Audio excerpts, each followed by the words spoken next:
Pumpkin risotto. Here are the ingredients you'll need to prepare this recipe. Risotto has a reputation for being difficult to prepare. You may be surprised at how easy it is. The first step is to heat the broth to a boil and then maintain the heat at a bare simmer while you prepare the risotto. In a separate saucepan, preferably non-stick, heat a couple of teaspoons of vegetable oil or butter and saute an onion and a clove of garlic until the onion is tender and translucent.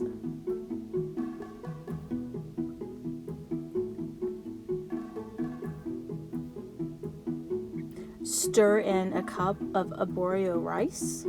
It's important to use the right kind of rice when you make risotto, and give everything a good stir to make sure the rice is completely coated in the oil, and continue cooking just until the edges of the rice turn a little bit translucent.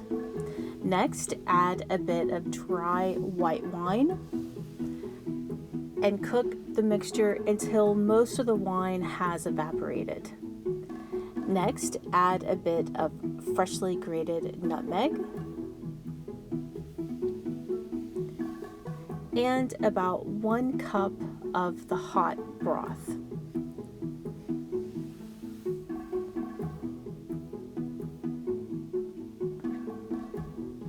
Cook, stirring often but not constantly. If you stir the risotto too much, it'll have a gummy texture rather than a creamy texture. You just want to stir enough to make sure that the rice doesn't stick to the pot.